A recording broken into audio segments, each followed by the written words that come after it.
I think we've started the podcast. Thank you for participating. I think, Darrin, we obviously, for everybody that's listening, Darrin and I are very good friends. We've been friends since we were children. For some reason, I became his next door neighbor. I told And him to go ahead and yeah, look at the house next door. I said, hey, it's for sale. Why don't you look at it? I went on vacation. Talked to Dave about a month and a half later. I said, hey, did you ever look at this house? He goes, I bought it. I said, yeah, right. He goes, I bought it. And there we go. They moved you're next like, door. unbelievable. Oh, And so and this is a subject for a whole other podcast, by the way. We're all kinds of stories there. But no, thank you for doing this. I think you've got a lot to offer. You're in good company with a lot of the other business owners, and eventually we'll get into some bigger companies that aren't necessarily business owners and entrepreneurs, but more presidents, CEO types to offer their perspective. So you've been in business for a long, long time. You're a third generation owner of a dealership, really now multiple dealerships, and started by your grandfather, your father, and now you. And there's a long history dating back to 1945. You've had a enormous amount of success, and of course, like any business, challenges and difficulties along the way that you've overcome. And those are some things we want to talk about. We want to talk about those things so that people listening can learn, maybe develop their own ideas on how to not necessarily start and run a dealership or build a dealership, but just business in general as well. Let's go through the whole history so I understand it. Your grandfather, Arnie Bauer, started the business in 1945. Correct me if I'm wrong. He started out as an Oldsmobile dealership. He yep. had a Super motor sales. Super Motor Sales. This is something I didn't know. His partner was Spurdy. We think Harold Spurdy was a banker. So my And, grandfather, Arnie, was the sales guy okay. and he needed backing. Okay. So Spurdy, I believe, was the guy that backed him. There may have been a third guy involved at one time, but he got out quickly. So they were partners and they made it work. And then a few years later, they added Cadillac to it. So it was Oldsmobile Cadillac for years. I think this is interesting because, Arnie Bauer's been in the community for so long. Our And 77th year. 77th year. And people that know you, people that have been buying cars for years, this is your family history. This is interesting. A lot of people probably don't know about some of this. So he starts it in 1948. He goes ahead and adds Cadillac, and then down the road he ends up buying out Spurdy, sells the Oldsmobile brand in the early 60s, or the rights to it, and then he moves into Chicago Heights in 1965, and then you and I start to come into the world right about that We time. actually, they moved into the dealership the month I was born. So that was it. And they had to sell, Cadillac wanted to have only Cadillac standalone dealers. So just Cadillac, nothing else in the showroom. Okay, So that that's was why he was forced to sell Oldsmobile. And that was a decision back in the 60s. he thought that was a good move, so he went ahead with that. Stayed in business for a number of years, and then Denny Bauer, your father, comes in and takes over as The operating dealer. Yeah. Now, my grandfather, to my knowledge, he was there most of the time, but he never really relinquished all control. But he would start to go away for the winters. Okay. okay. So And then he'd come back and then still work there every day, but he'd be gone in the winters. so this is kind of a transition period, right? Yeah. And but also your dad had some brothers that were in the business earlier. So my father has two brothers. They were both in the business. Bob was the oldest, and he was the salesman of the group, I Okay. guess you'd say. That's what he always focused on. Okay. My uncle Dave, he was always more in the office. He wasn't as much of a salesperson. He'd work in the back, but a lot more in the office. My father was the youngest, and he was more the accountant of the group. And and he would sell too, but he was more watching so they all did something different in the store. And that's probably why it worked for so long, is that they didn't overlap in each other. That's probably why the three of them could work together with their father in one store. Because there's a lot of family, a lot of mouths to feed. Yeah. Right. Mhm. I After I came along, I didn't have any other family. It was just me. So I don't know what my father went through. I'm glad I didn't have to deal with it. So I'm glad it was just me. I don't know how I would have done with working with two other people, Right. family I mean, members. family members, that's that's another podcast. I mean, working with family is sometimes tricky. A lot of potential good can come out of it, but a lot of potential conflict as well. It's not always easy. Eventually at GMC, right? This now we're into the 1988 roughly. This is just after we graduate high school and Yes. they add GMC, right? So Cadillac, back in the 70s and 80s, it's a symbol. It is, it's a status symbol, right? So a lot of people that are buying Cadillacs, especially those bigger, older cars back then, retirees, people that had a little bit of money, and so you're selling to a very specific target market, right? I mean, you're not. It's not necessarily, the college kid or the 20 something that's getting their first job, right? And so I assume you want to grow, right? So you want to add some new vehicles. Yep. I went to Northern Illinois along with somebody else we know pretty well. Yeah. Um, and That was in the 80s. I graduated in 88. Okay. My father acquired GMC, I want to say in January, February of 1980, just before I graduated. Okay. Uh, and it was all about diversification. You went through being just a Cadillac dealer through some good times, some bad times. And just like anybody, nobody invests in one stock and holds it alone. They diversify. And there's no difference. I'm more stable if I have different oars in the water. So Okay. that's where he decided back in 88. And what you just said, this is something that you're probably constantly thinking about even today as you're evolving and how to diversify, how to protect yourself, how to, deal with the unknowns, right? Yep. You eventually moved to the Madison Auto Mall in Matteson, Illinois. I never know how to pronounce that right because it's spelled Matteson, but I think You're supposed to Matteson. say Matteson. That's what the people want you to say, Yeah, but yeah. customers come in the same bunch of different things. I'm okay anyway. And at one time, this was we opened it here. It was the largest auto mall in the country. It's located on a major expressway just south of another major expressway, and it was the largest auto mall in the country. And then 2006, you acquired Pontiac and Buick. Oh my God! Now you're really getting aggressive. We went ahead, although I know I gave you a few notes there. Yeah. I will tell you in approximately '03 or '04, we were going to go in partnership with the local dealer here. He had Oldsmobile. You may not know this. He had Oldsmobile and Buick, Yeah. and we had Cadillac and GMC. Okay. So at that time, GM wanted Cadillac, Oldsmobile dealers together. So we were going to go into partnership with them, and we're going to have Cadillac, Oldsmobile in one store, and then Buick, GMC in another. So we actually applied. We came to an agreement.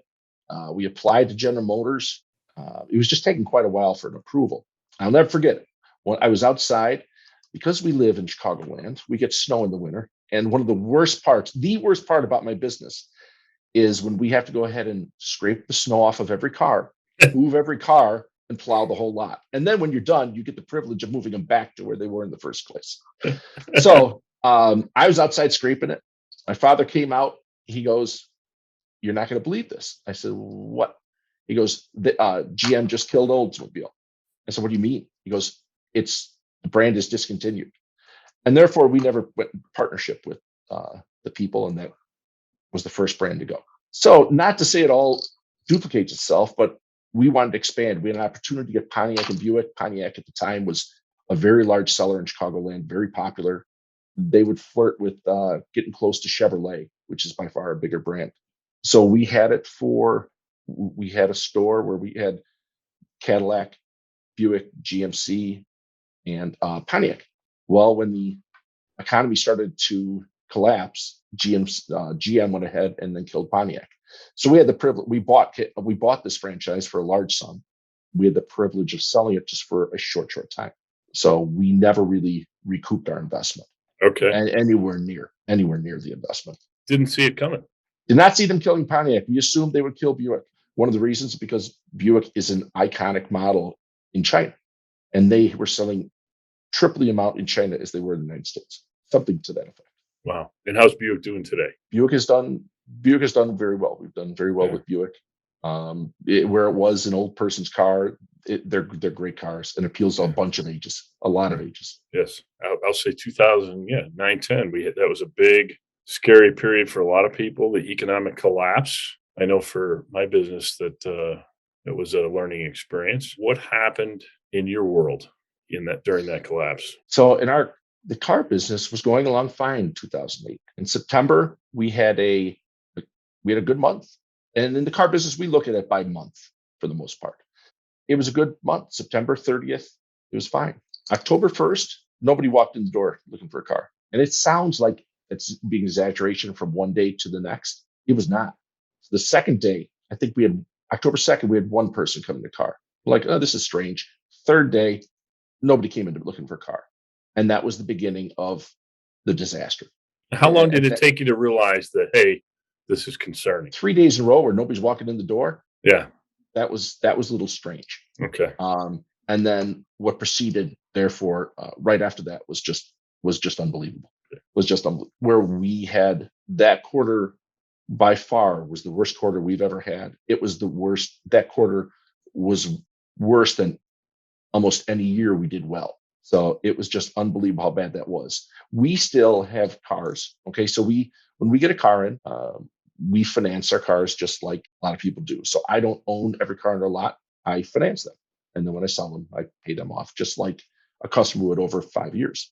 Well, they were still coming in because I ordered them and they can come in for the next 2 months to 3 months. Well, we weren't selling any cars, but the cars I ordered were still coming in. Inventory's going up.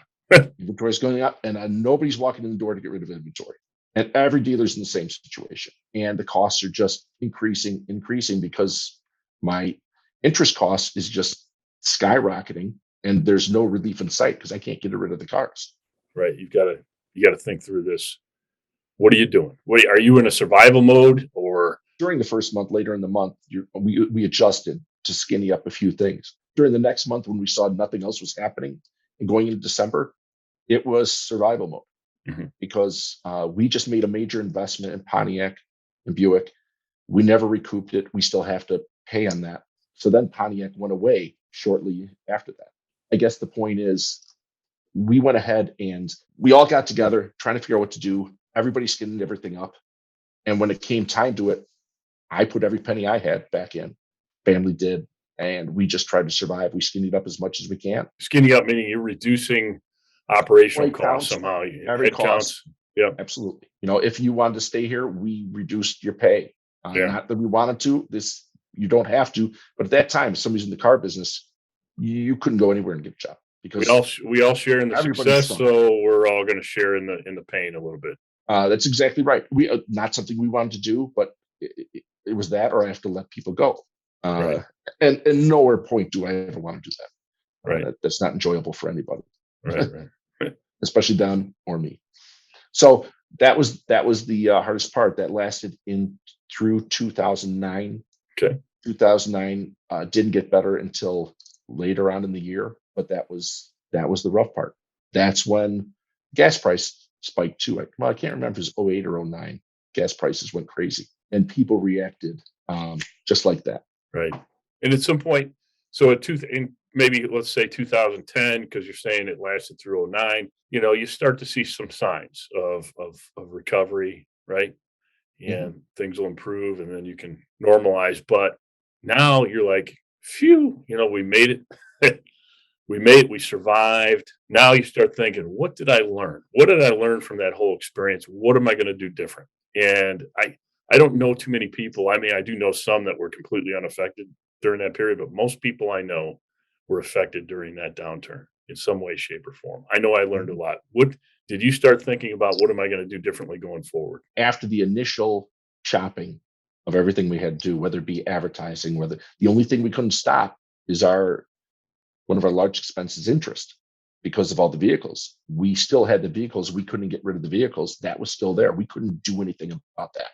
But as 09 went through and you kept skiing everything up, you just reestablish your cost levels. So as it went on and as we went through 09, went through 10, realized that we have to keep these costs in line. what's the minimum you could do, feel the pain, and then relax a little bit. So if you're really trying to cut things out, cut it to where it hurt too much, and then go ahead and relax a little bit and add a little bit. And then that was kind of where our thing is. And I'll tell you, to this day, there's different dealers we'll talk to and things like that. I remember that. And when things get a little out of line, we constantly go back and look, saying, what if it turns like it did on a day? We have to be prepared. So we're okay. You felt something like that.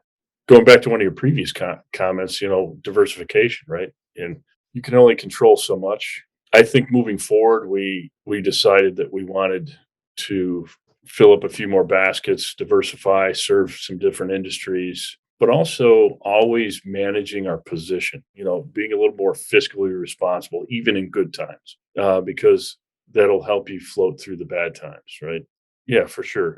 We learned a lot, but also just calculated risks. In my younger years, just instead of throwing money at things and throwing money at problems and going all in on things, it was more calculated risk. Yep, absolutely. That's the way we adjust now. You've grown your company through sales. You've grown your company through diversification by adding new product lines. We didn't talk about used cars too much because eventually you focused more on used cars, right? Correct. It's another brand. Another brand, right?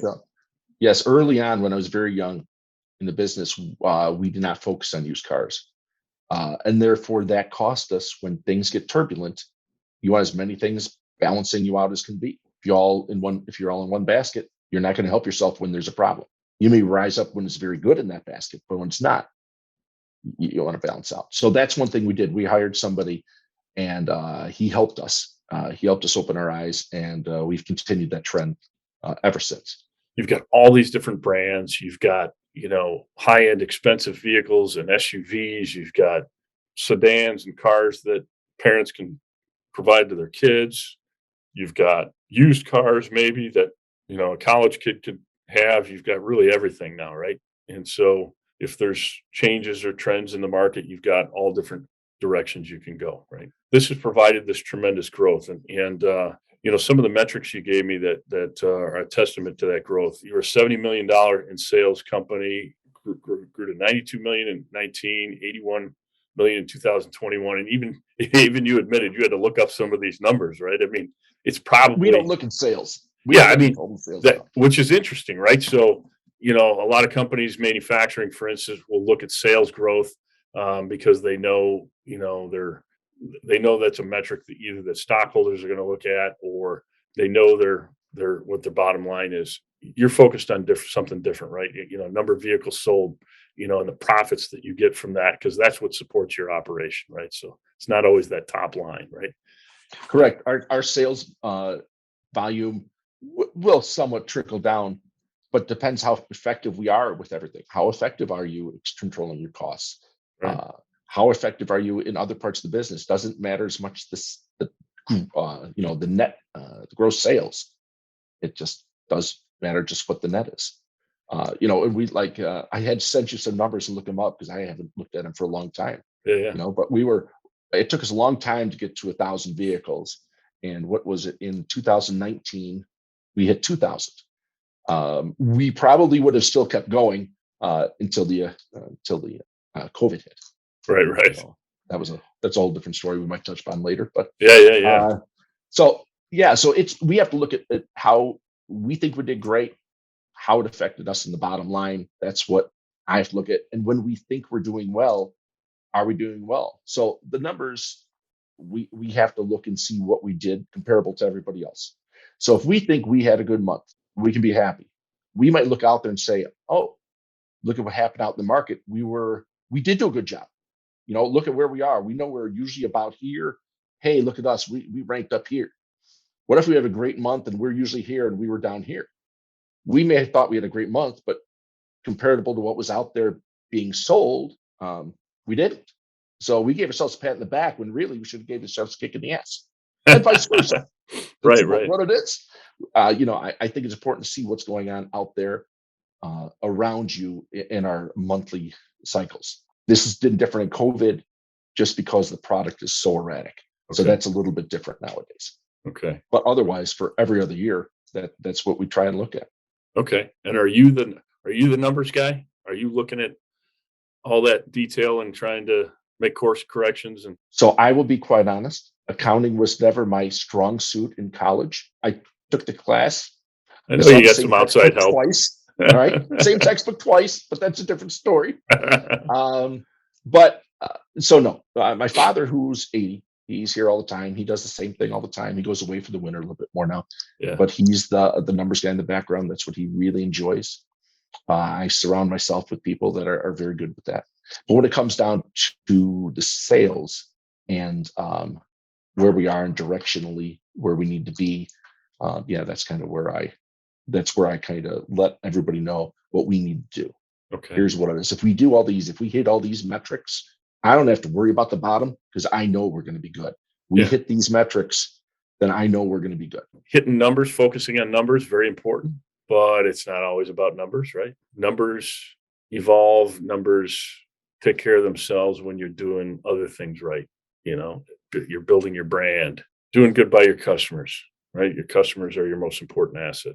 How do you see yourself as different from other dealerships? In dealerships, car dealerships, I mean, over time, they have a bit of a bad rap. So you're fighting an uphill battle because the bad dealerships give the good ones, and make it harder for them, right?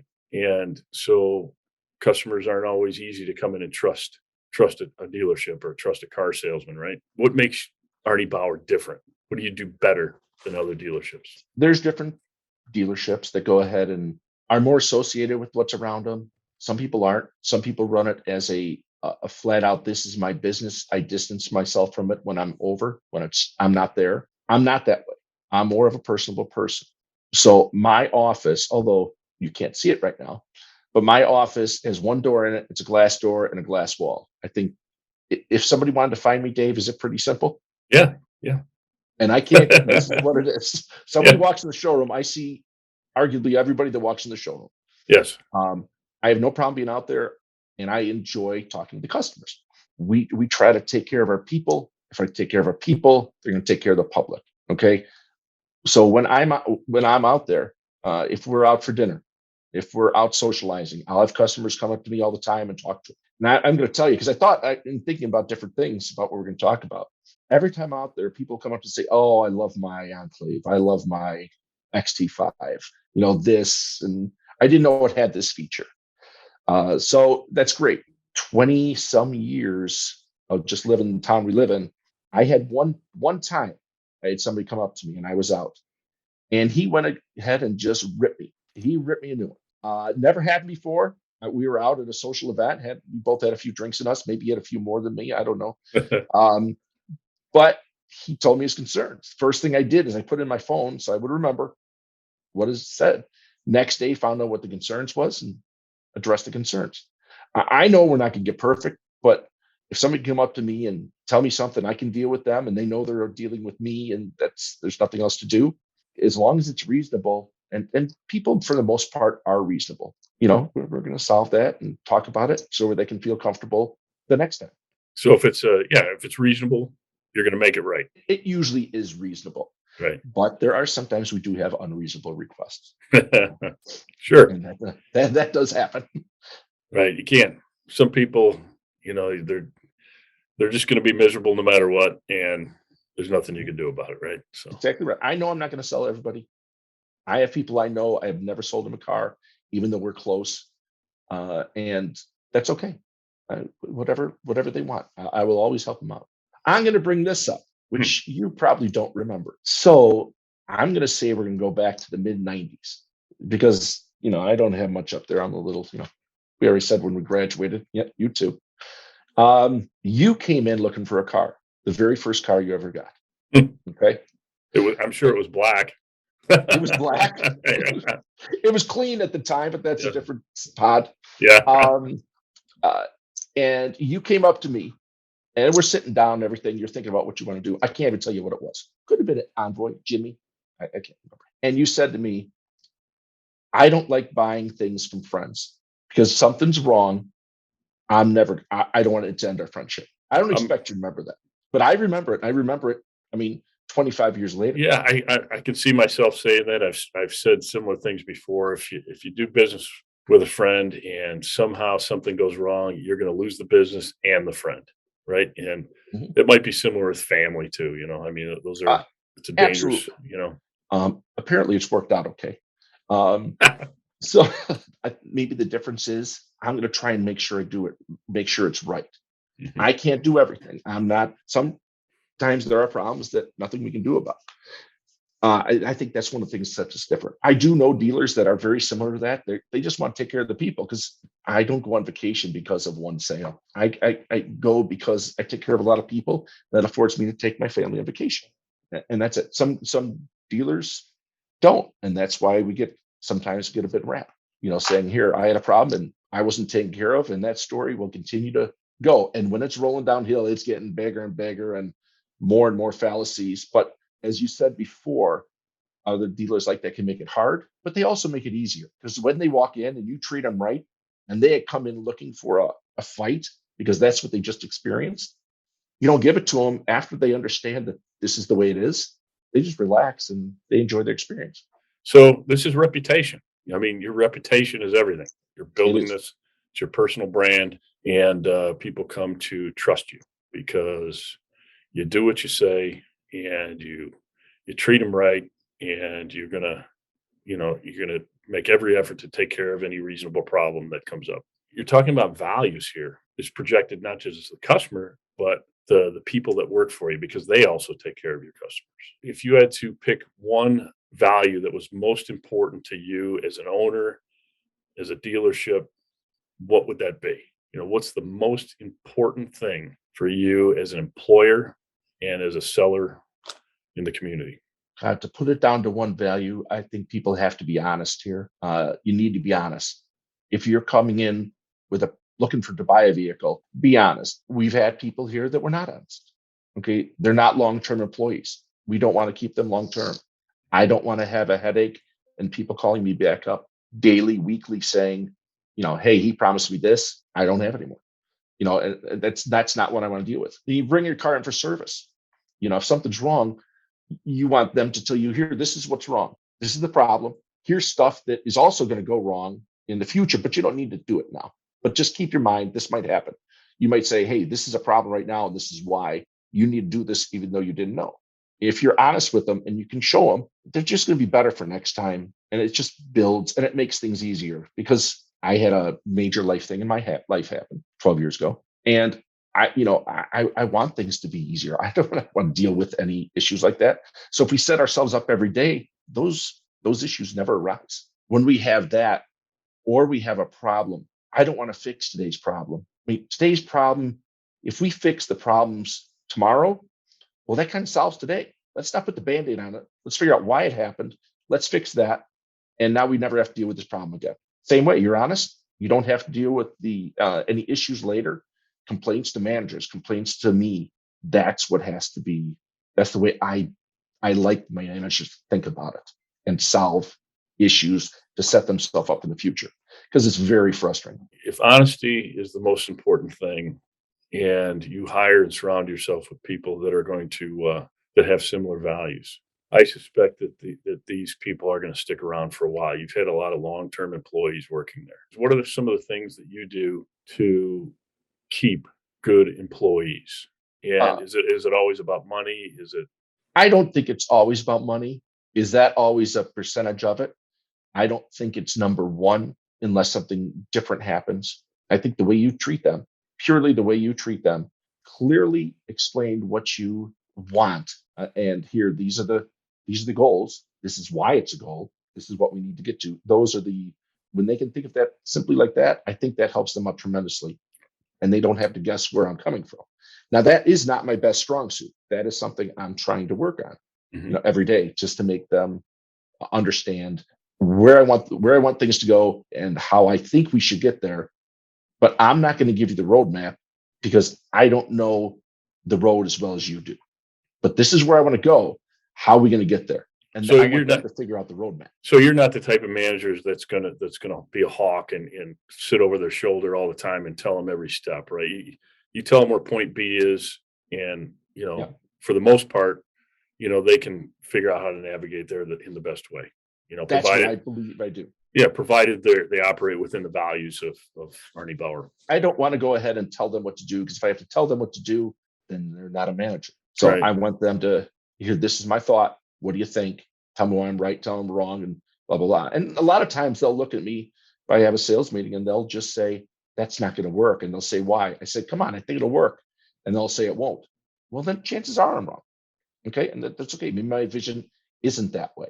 Uh, and I'll drop it or reevaluate it at a later time. And how important is it to acknowledge achievement once they get to that point B? I think that's extremely important, and arguably my least effective thing I do well, whether you knew that or not. I don't work But for you. thank God. Uh, uh, I think that's the thing I have to focus on the most, but I'm trying to work on that and get better. And I think Okay. it could be done more almost everywhere I see. Okay. I see some managers that are very good at it, and it's not me.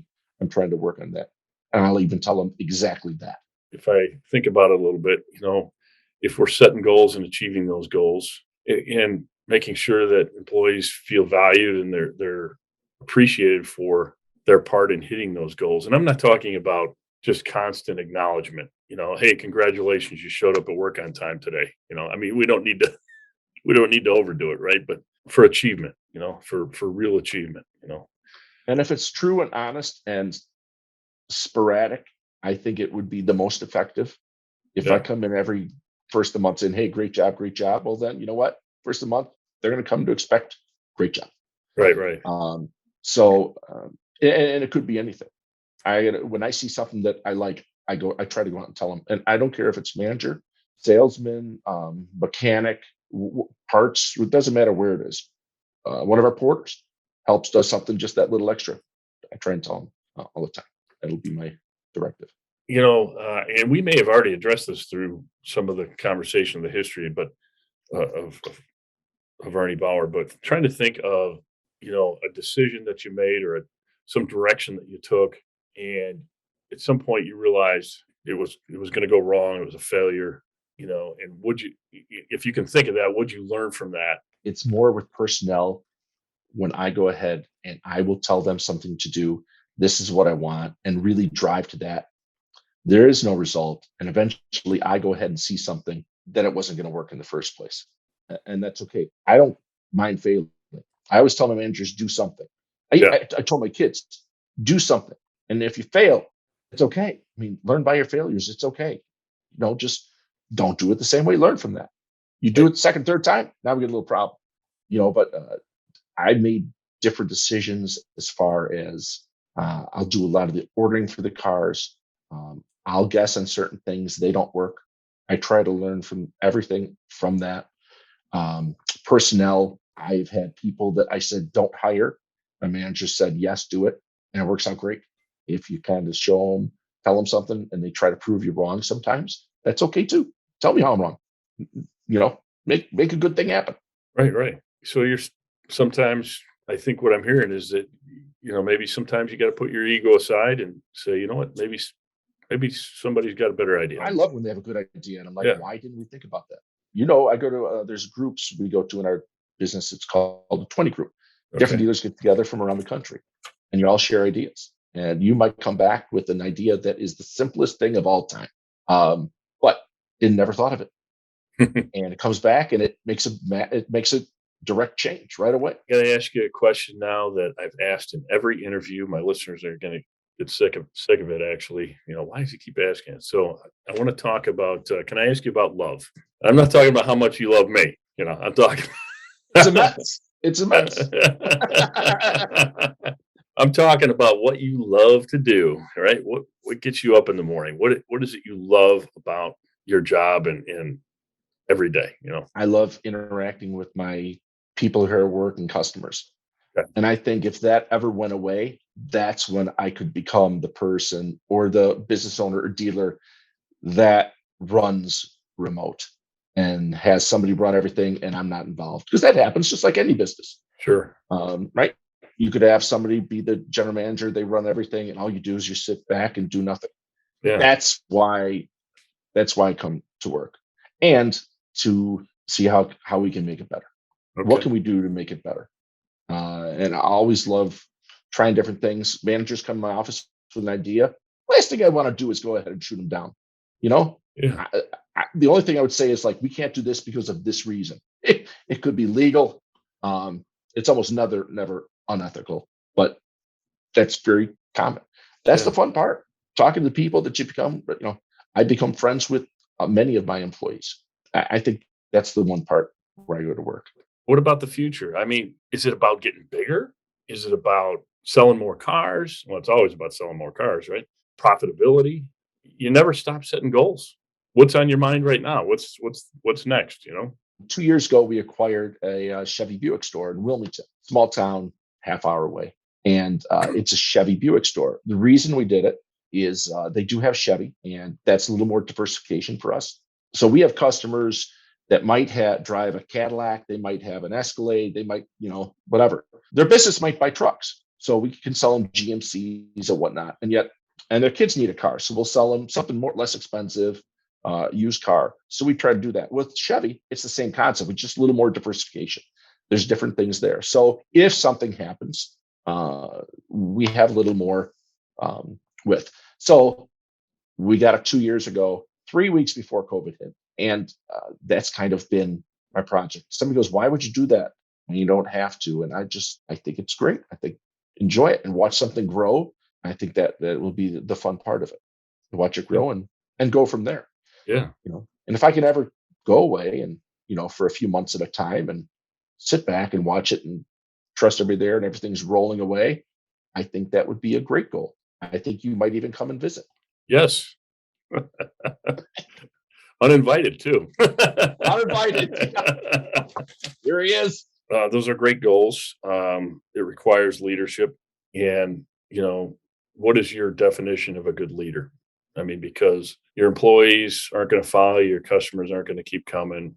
How do you define leadership, and how do you see yourself as a leader? I think I already touched on Okay. when you have people underneath you, Mhm. you have to go ahead and tell them what's expected.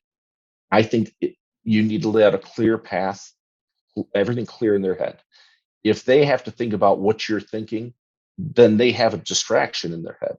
And if you want all your employees, no matter what, where they are in the whole hierarchy of the organization, to be thinking about something other else than their job or how they make sure they do the right job instead of doing what they should be doing, that's a distraction. You don't need that. Mhm. So if we go and say, here, this is this, we need to go here, or we're here, we need to move it this way, and explain why, it's going to make it easier for them, and they're just going to be a better employee. And next time you say something, they're going to listen that much more intently because they know you're not on a, go find this picture somewhere in the dealership, for no reason. They need to be clear so that it can be just so much simpler for them.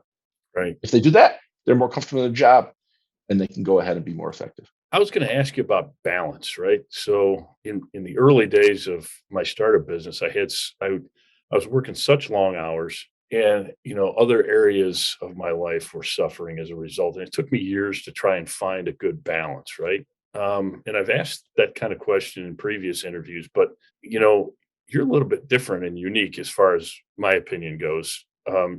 You're never shut off. You're always dialed in, even when you're not working. You're working. And so somehow you're able to integrate work and personal life together. Like you said, you're out to dinner, you're still selling your brand, right? You're still meeting people and talking to people and so forth. But how do you find that balance where you can kind of shut it off for a little bit? And how important is that? I'm going to say till up I was 45. I would be working all the time. The balance I would take for my family, but it was always going. But I would work differently. Everything would be a little more consuming. I had a major life change, right? Mhm. My wife passed away in 2010. After that, 2010 was a year where I had to go ahead and Natalie was in the hospital for off and on throughout the whole year. She ended up passing away in December. That took a lot out of me that year.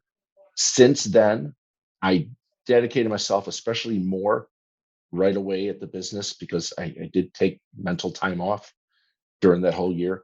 Uh, but after that, after a few years, I had to rebalance my whole life.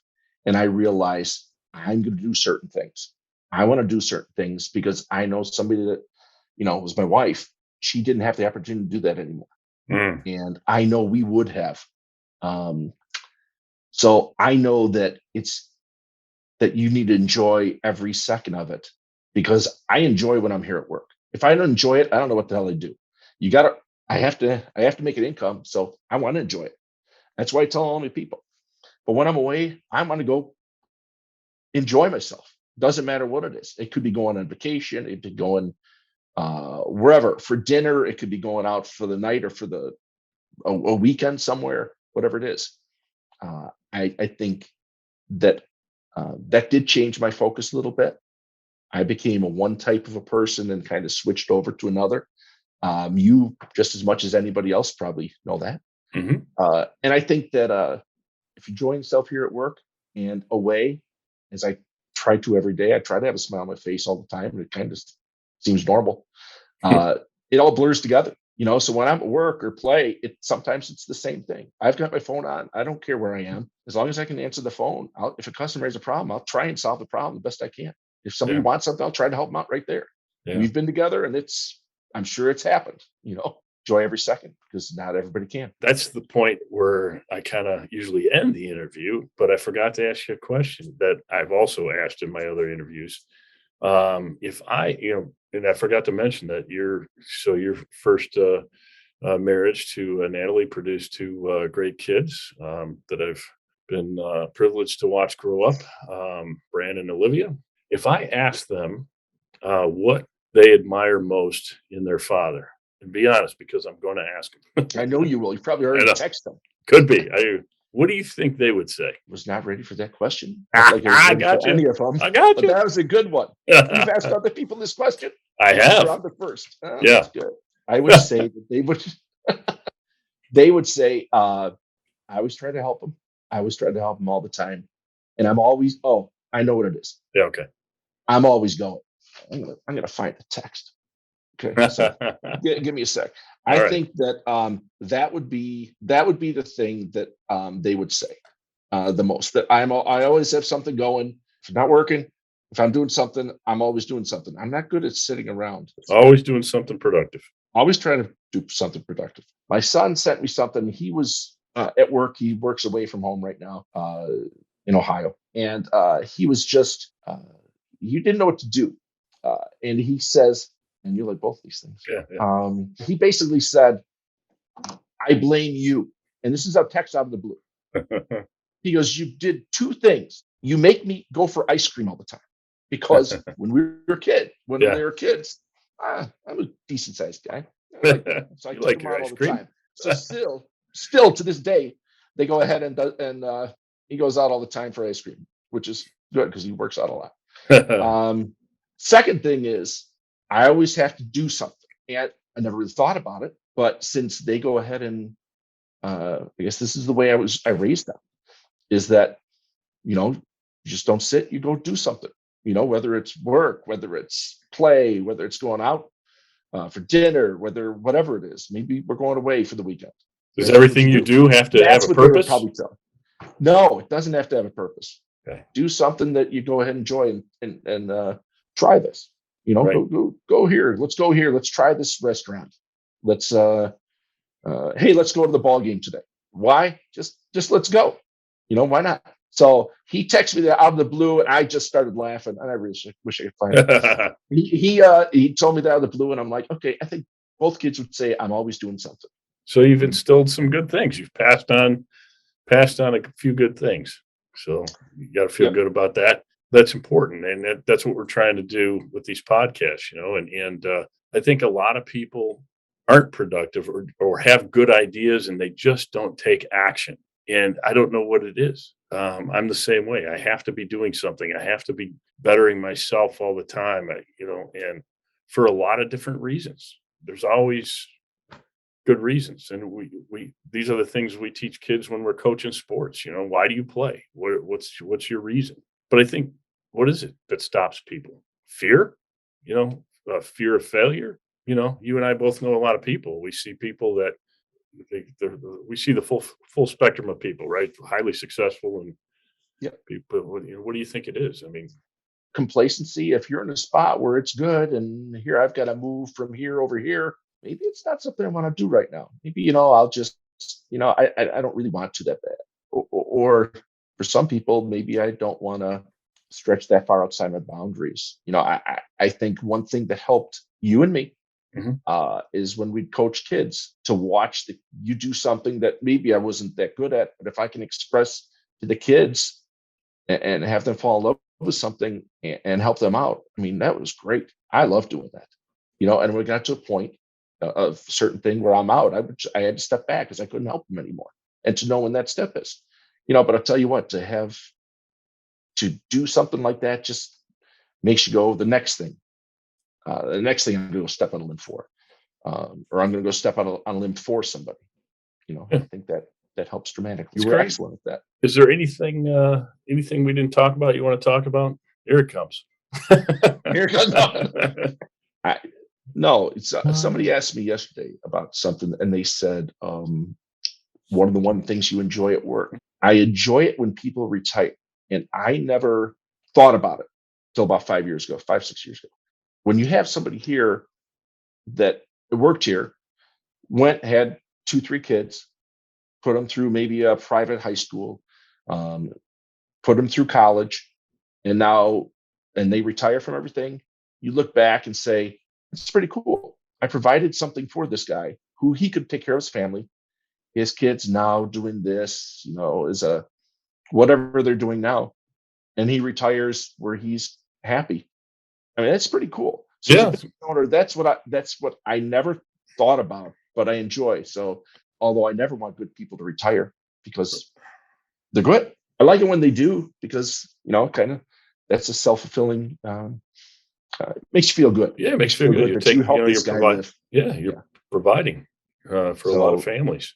that's what That's somebody it's asked me that question yesterday. And I never really said. that's inspiring. I mean, has there been anybody in your life growing up that has inspired you or been a mentor to you?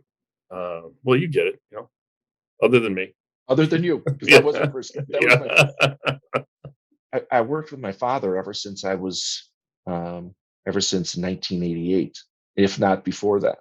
And to say that he hasn't been that major, factor in my business life, and personal, of course, yeah. but would be foolish. Now we don't do the same things well. That's probably why it has worked so well, Mhm. right? Would you agree we're fairly different? Yeah, yeah. Um, he's a much better dresser than I am. I don't dress that well, but I think that's one reason. But I think that is, I think if there's somebody, it would be him. I never told him that. Hopefully, he watches the podcast. Yeah. Well, you've learned a lot, right? So, uh, I've learned a lot. that's a great ending, I think. But for those listening, if this doesn't get cut by Victoria in editing, Well, listen, if she uh, cuts it, we've got enough stuff on her because yeah, she's a little younger than us. 20, 30 years younger than us. this is interesting because all right. So I've known Darrin since high school. Really, we were in the Marian Catholic marching band together, which is interesting because all our kids were athletes and none of them very musical. Nope, not at all. And so we both played trombone together. I was the last class to lose. Yeah, You were the first class to win. there we go. Just saying.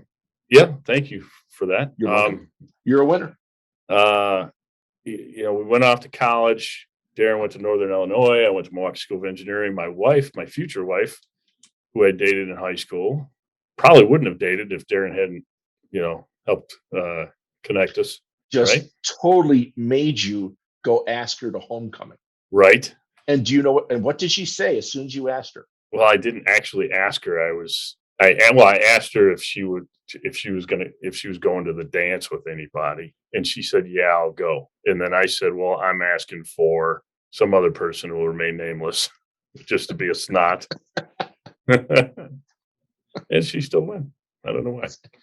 And still with her. And here we are. She went to Northern Illinois and as an accounting major, so she helped you with your accounting. Yes. So I the wish story she would goes. have helped me more. We had a lot of good years in college, and then I moved in next door to you we spent our lives raising our kids and, acting like 2-year-olds for how many years? I enjoy acting like a 2-year-old because that's a lot of enjoyment, Yeah. a lot And, of fun. it's been a roller coaster ride. Usually, it's felt out of control sometimes, and that's probably why I break into your home unannounced, Okay, so who people who are listening, steal things out of your fridge. so people, my son was sitting in the couch night. All of a sudden, here's the door open. He looks. Here comes Dave. Walks in the kitchen, opens the fridge, grabs out a ketchup, closes the fridge, walks out the door. It was an Never said a word. emergency. It was an Never said a absolute emergency. I did. I did not have time to explain. Fortunately, I ended up getting remarried. Yeah. Of course, and Dave was my best man at that wedding, and very good job. And my wife now understands all the stories I would tell him, all the stories I would tell her about you. Now she gets to see it firsthand. Yes. Well, I hope that it's better than having a normal neighbor. It just Having an abnormal neighbor. yeah, just, Okay. I think it hopefully makes life a little more interesting. Absolutely. So that's that. And hopefully we can do some podcasts where we talk about those stories and other nonsense.